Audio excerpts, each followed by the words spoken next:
1912 April 15వ తేదీ. ప్రపంచంలోనే ఎప్పటికీ మునగదు అని నమ్మిన టైటానిక్ ఓడ మంచుకొండను ఢీకొట్టి అట్లాంటిక్ సముద్రంలో మునిగిపోయింది. ఆ రాత్రి సుమారు 1500 మంది చనిపోయారు. టైటానిక్ పేరు చెప్పగానే మనందరికీ ఇది ఒక గొప్ప విషాదమని మాత్రమే గుర్తొస్తుంది. కానీ ఈరోజు నేను చెప్పబోయే ఒక షాకింగ్ నిజం తెలిస్తే మీ మైండ్ బ్లాంక్ అవ్వడం ఖాయం. మునిగిపోయింది అసలు టైటానిక్ ఓడనే కాదంటే మీరు నమ్ముతారా? అదే కంపెనీకి చెందిన మరొక ఓడ, దాని పేరే ఒలింపిక్. అసలు ఈ రెండు ఓడల మధ్య ఏం జరిగింది? ఇన్సూరెన్స్ డబ్బుల కోసం కంపెనీ వాళ్ళు చేసిన ఇంత పెద్ద కుట్ర ఏంటి? ఈ వీడియోలో ప్రపంచాన్ని వణికించే టైటానిక్ వెనుక ఉన్న చీకటి రహస్యాన్ని రివీల్ చేయబోతున్నాను.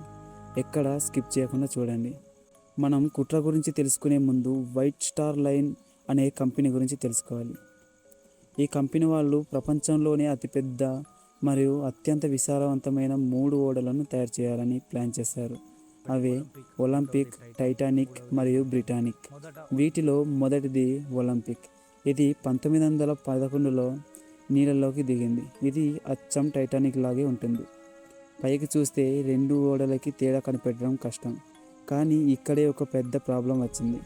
ఒలింపిక్ ఓడ ఒక ప్రమాదంలో HMS హ్యావ్కే అనే ఒక మిలిటరీ షిప్ని ఢీకొట్టి సగం పాడైపోయింది. ఇక్కడే అసలు కథ మొదలైంది. ఆ యాక్సిడెంట్కి కారణం ఒలింపిక్ ఓడదే అని కోర్టు తేల్చి చెప్పింది. దాంతో ఇన్సూరెన్స్ కంపెనీ వాళ్ళు డబ్బులు ఇవ్వడానికి ఒప్పుకోలేదు. అప్పటికే ఆ కంపెనీ అప్పుల్లో ఉంది. ఆ ఓడను రిపేర్ చేయడానికి వాళ్ళ దగ్గర పైసలు లేవు.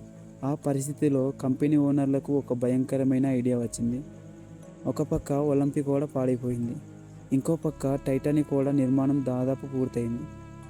కంపెనీకి ఒకే దారి కనిపించింది, అదే ద స్విచ్. వాళ్ళు పాడైపోయిన ఒలింపిక్ ఓడ పేరుని టైటానిక్ గాను, కొత్తగా తయారైన టైటానిక్ ఓడ పేరును ఒలింపిక్ గాను మార్చేశారు. అలా ఎందుకు చేశారంటారా?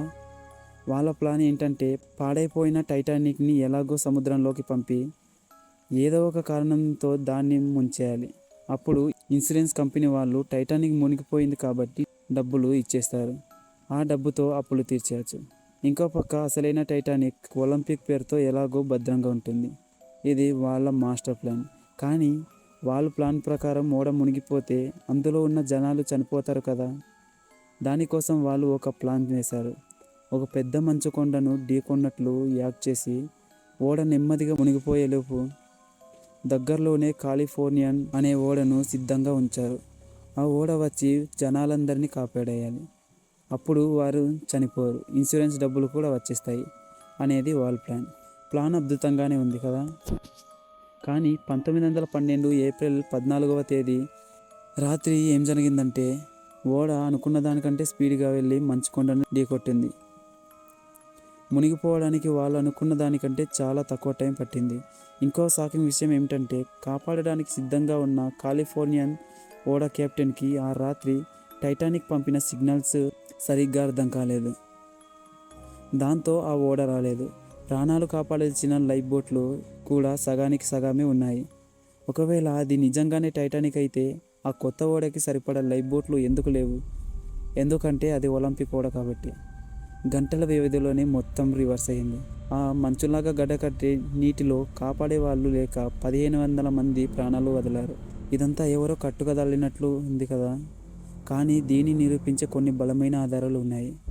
టైటానిక్ మొదటి ప్రయాణానికి ఆ ఓడ కంపెనీ ఓనర్ టికెట్ క్యాన్సిల్ చేసుకున్నాడు. తనకి ఏదో అనారోగ్యం ఉందని అబద్ధం చెప్పాడు. కానీ తర్వాత తను బాగానే ఉన్నట్టు తనతో పాటు కొంతమంది తన ఫ్రెండ్స్ని కూడా ఓడని ఎక్కనివ్వలేదు. అతనికి ఈ యాక్సిడెంట్ గురించి ముందే తెలుసా? టైటానిక్ తయారవుతున్నప్పుడు దానికి 14 కిటికీలు ఉన్నాయి, ఒలింపిక్కి 16 కిటికీలు ఉన్నాయి. కానీ 1912లో మునిగిపోవడానికి బయలుదేరిన టైటానిక్కి సడన్గా 16 కిటికీలు ఎలా వచ్చాయి? అంటే అది ఒలింపిక్ ఓడనే కదా. ఇవి మాత్రమే కాదు, ఆ టైంలో ఓడ తయారీలో పనిచేసిన చాలామందికి ఈ విషయం తెలుసు. కానీ వాళ్ళను బెదిరించి నోరు మూయించారు. ఎన్నో ఏళ్లుగా ఆ సముద్రం అడుగున మునిగిపోయిన ఆ ఓడ దగ్గరికి ఇప్పటికీ ఎవరూ వెళ్ళలేరు. అక్కడ మునిగింది నిజంగానే టైటానిక్ ఓడ, లేక ఇన్సూరెన్స్ డబ్బుల కోసం అమాయకుల ప్రాణాలను బలి తీసుకున్న కంపెనీ కుట్ర అన్నది ఇప్పటికీ ఒక మిస్టరీనే. మరి ఈ టైటానిక్ కుట్ర గురించి మీరు ఏమనుకుంటున్నారో కింద కామెంట్ సెక్షన్లో ఖచ్చితంగా చెప్పండి. ఈ వీడియో నచ్చితే లైక్ చేయండి. ఇలాంటి మరిన్ని ఇంట్రెస్టింగ్ అండ్ సస్పెన్స్ డాక్యుమెంటరీ కోసం మన ఎంఎస్ ఫ్యాక్ట్ ఛానల్ని వెంటనే సబ్స్క్రైబ్ చేసుకోండి.